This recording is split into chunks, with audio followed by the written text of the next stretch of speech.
பாவத்தின் கொடூரங்கள் என்ன?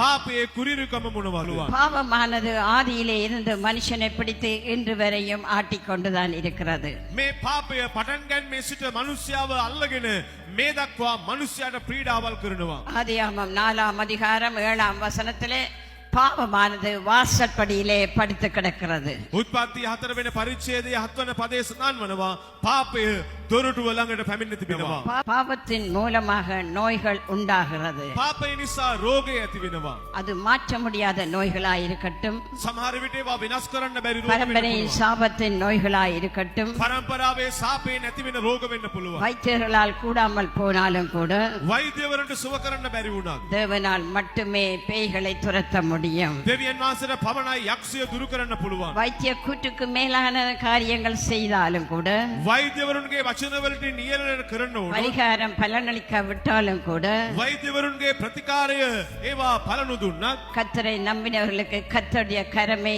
ஆண்டவருடைய பரிகாரியாக வந்து உங்களை குணமாக்குவார். ස්වාමින් වහන්සේව අදහන්නන්ට ස්වාමින් වහන්සේගේ හස්තයමයි ඔහුට ඔබට ප්‍රතිකර්මයක් වෙන්නේ. சங்கீதம் 38ஆம் சங்கீதம் ගීතාවලිය 38 3ஆம் வசனம் சொல்லுகிறது. තුන්වන පදය කියනවා. மகா பெரிய பக்தனான ராஜா தாவீது சொல்லுகிறார், විශාල භක්තවන්තයෙක් වන දාවීද් රජතුමා කියනවා. ஐயோ பாவமானது என் எலும்புகளை என் நிலத்தை உருக்கி போடுகிறது. පව් මගේ හැටකටු ෂේ කරනවා. எங்களுக்குள்ளே எலும்புகளுடைய வியாதி இருக்கலாம், සමහර අයගේ අස්ථින්වල රෝගය තිබෙන්න පුළුවන්. தசையின் வியாதிகள் இருக்கலாம், මාංශ පේශිවල රෝගය, உள்ளான அவயவங்களிலே கேடுகள் இருக்கலாம், ඇතුළාන්ත අවයවවල රෝග, மாற்ற முடியாத வியாதிகள் உருவாகலாம். විනාශ කරන්න බැරි රෝගය ඇති වෙනවා. நானும் நீங்களும் சிந்திக்க முடியாத எண்ண முடியாத பயங்கரமான கொள்ளைகள் இருக்கலாம். මටත් ඔබටත් කල්පනා කරන්න බැරි තරමට භයානක වසංගත. இதுக்கு மாற்றுவதற்கு மாற்று மருந்து இயேசு கிறிஸ்து மாத்திரமே. මේකට ප්‍රතිකර්ම ඖෂධය ස්වාමී වූ ජේසුස් වහන්සේ පමණයි.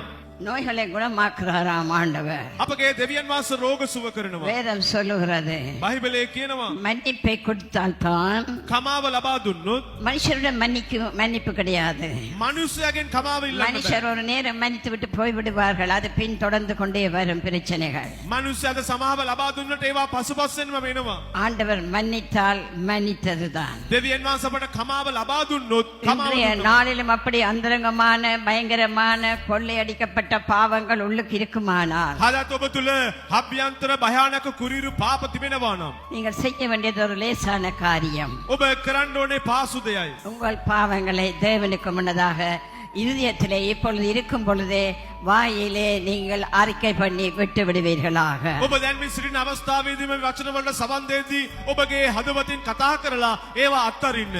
மனுஷனுக்கு மாற்ற முடியாத சமூக நோய்கள், මනුස්සයාට වෙනස් කරන්න බැරි සමාජ රෝග, மனுஷர் மாற்ற முடியாத பாலியல் நோய்கள் මනුස්සයන්ට වෙනස් කරන්න බැරි ලිංගික රෝග உலகத்திலே அதிகமாக பரவி கொண்டு வருகிறது. ලෝකයේදී අද ගොඩාක් ව්‍යාප්ත වෙනවා. அந்த நோய் குழந்தை பிள்ளைகளையும் இப்பொழுது தேடிக்கொண்டு வருகிறது. දැන් මේ රෝග කුඩා ලදරුවන්ටත් அதனால் மரணங்கள் ஏற்படுகிறது. මේ නිසා මරණය ඇති அவை වෙනවා. பல விதங்களிலே பாவத்தின் சம்பளங்கள் அநேகரிக்கும் பொழுது, ඒ නිසා විවිධාකාර තැන්වලදී අපගේ පාපයේ කුලිය ඇති වෙනවා. நோய்கள் அதிகரிக்கும் பொழுது රෝග වැඩි වෙද්දී எங்களால் மாற்ற முடியாது. අපට බැහැවා විනාශ කරනවා. வாசியங்கள் சங்கீதம் 38:3 வசனம். ගීතාවලිය 38 වන පරිච්ඡේදයේ 3 அவ்வளவு වන பெரிய පදයේ ராஜா தாவீது என்ன சொல்லுகிறார்? එවැනි ලොකු රජතුමා දාවීද් මොනවද කියන්නේ? ඔබගේ උදහස නිසා මාගේ මාංශයේ කිසි නිරෝගී බවක් නැත. මාගේ පාපය නිසා මාගේ ඇටවලට කිසි සැපයක් නැත. 38ஆம் சங்கீதம் 3ஆம் வசனம். உமது கோபத்தினால் என் மாம்சத்தில் ஆரோக்கியம் இல்லை.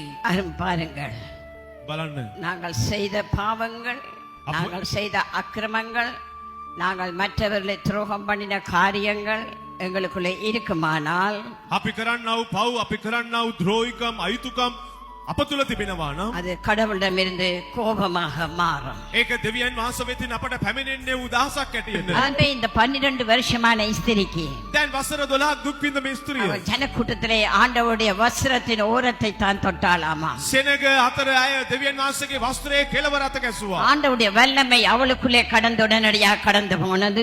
දෙවියන් වහන්සේගේ බලය ඇය තුලට ගියා. ஆண்டவருடைய பேசுகிற வார்த்தையிலே வல்லமை இருக்கிறது. දෙවියන් වහන්සේ කතා කරන වචනයෙන් இந்த බලය வார்த்தையிலே තිබෙනවා. ஜீவன் இருக்கிறது. இருக்கிறது. උන්වහන්සේගේ වචනේ இந்த ජීවනය வார்த்தையிலே சக்தி இருக்கிறது. උන්වහන්සේගේ වචනේ இந்த ශක්තිය வார்த்தையிலே உயிர் இருக்கிறது. මේ වචන වලින් ප්‍රාණය உயிரற்ற තිබෙනවා. நேரத்திலே நோயோடு வந்திருக்கலாம், எல்லாம் மரித்து போன அவயவங்களோடு வந்திருக்கலாம். ඔබ රෝගයකින් පැමිණෙන්නේ නැති, ඔබ මලානික අවයවකින් පැමිණෙන්නේ නැති. அந்த உன்னத பலன், උන්වහන්සේගේ උතුම් அந்த බලය, தேவ பலன், දේව බලය, தேவ வல்லமை, දේව බලය, தேவ சக்தி, දේව ශක්තිය, தேவனுடைய அருள், දෙවියන් වහන්සේගේ தேவனுடைய දීමන, இரக்கம் දෙවියන් වහන්සේගේ உங்களுக்குள்ளே අනුකම්පාව கடந்து வரும் பொழுது ඔබ තුළට පැමිණෙද්දී சகல நோய்களும் இந்த விடுதலை ஆவீர்கள். සියලුම රෝගවලින් ඔබ නිදහස් වෙනවා.